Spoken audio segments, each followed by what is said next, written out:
this video, I am going to how to do string art. And so first thing I want you guys to do is you need to be very, very careful with your needles today. You either need to give me a cell phone or your shoe or something really important that you will come back for, because it is no fun to get these needles on the floor and then get them stuck in our foot. So it's extremely important that you bring my needles back, and you may not take the needles home with you. Alright, so what we're going to do is we're going to start by threading our needle. And when you cut your string, you don't want your string to be too long or too short. If it's too long, every time you pull it through the paper, you are going to get a lot of knots and you're going to be very, very frustrated. If it's too short, you're going to have to get string every 2 minutes, so that's going to frustrate you also. Okay, so I don't know if you can see this, but it's about the length. You can't see it. I can tell you can't see it. It's about the length of my arm. From my fingers up to about my shoulder is about how long I made it. Alright, then I'm going to keep it doubled like this, and I'm going to go ahead and make a little knot. Sorry, that's going to focus. It's a little out of focus. And I'm going to wrap it around my finger. This is how I make a knot. And then I slide it off, kind of like I was going to flick a booger, and pull.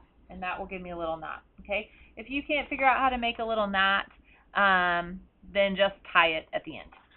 Okay, so this right here is string art. This is actually paper and string. And if we flip it over, you're going to say, how is it math related? Oh, there it is. There is the math. Okay, so first thing you're going to do is you're going to get a piece of cardstock. It's thicker than regular paper, and it is in a big sheet. Okay, so you're going to take your scissors, because it's a lot easier to work with in a small square. You're going to take your scissors and cut it out, and see kind of how I cut it out. You can see I left just a little bit of room around the outside of the paper. Okay?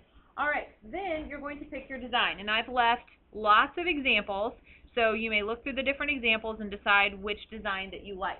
Now, I will tell you that I am kind of an advanced string art person, and I enjoy doing these, and so I've changed out colors.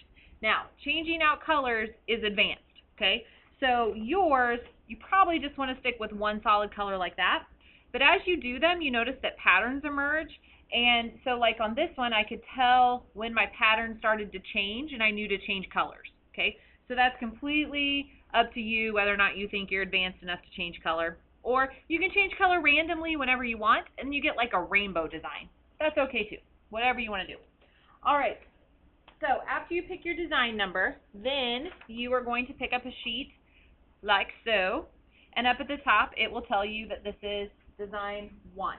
So if you care, then you just say, oh, well, I know what design 1 will look like, or it can be a nice surprise also. Okay, you're going to start on the very first point up here, which is -9, -4. And you're going to grab your sheet, and you're going to start from the graph paper side. Okay, so I'm going to go over -9 and down 4. Over -9, down 4, 1, 2, 3, 4. And that is where I'm going to start. Okay, so then I'm going to pull my string through. Make sure, oh, see, stuff like that. I want to make sure I don't get a little knot in it as I'm going through. And right here, you will notice that there's my little dot. That was -9, 4. Okay, now I highly suggest you come up with some system of crossing them off as you go, or something, so that you know, because it gets really confusing. If you mess up one time, your pattern will start to show up on the wrong side, and then that is bad. Alright, and the next point is -4, 1. So here's what I do. I find this easier. So I'm going to come back through my paper from the other side, but that's really hard to find that hole. So I come over here and I say, okay, -4 down 1, and I like to poke a hole right here, like that. And then I flip over my paper, and see, then I can see it. So you can just barely see it. I can see it a lot easier here. Okay. Then I'm going to take my needle, place it there. Can you kind of see it? And I'm going to pull it back through. So that was the second one. Okay, now I'm going to go to the third point on my sheet. And the third point on my sheet is -3, -2. Okay, so I'm going to go -3, -2. Okay, now this time, I'm going to go back through. See how I just came out of this hole here, Now I'm going to go back down through that hole. So see, I'm going to turn over, I'm going to pull out my needle this way. Alright, so now I have 3 done.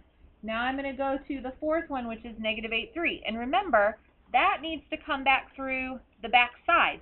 But I can't find I don't know where that is, so I think it's easier to say, okay, -8, 3, -8, 1, 2, 3, poke it, and then flip it over and say, oh, there it is.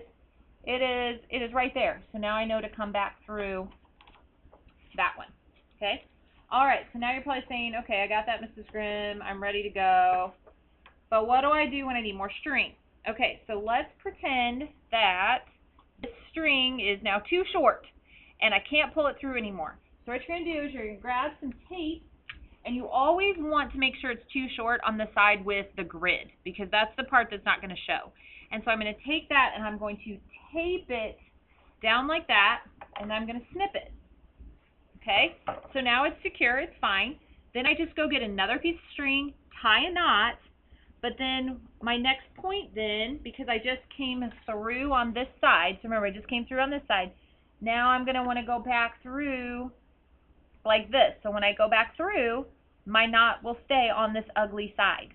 Okay, so you don't want to put any tape or any knots on your clean side. Okay, and you can see that on the clean side, I already have this pattern starting. And so there's my pattern. So I also kind of watch my pattern and make sure it looks like that, because see, this side, it looks just ugly. I don't see anything over here. So I kind of watch to make sure that it's showing up, because if you miss one point, it doesn't show up. All right, that is your video on how to do string art. Have fun and have a great day, guys. Bye-bye.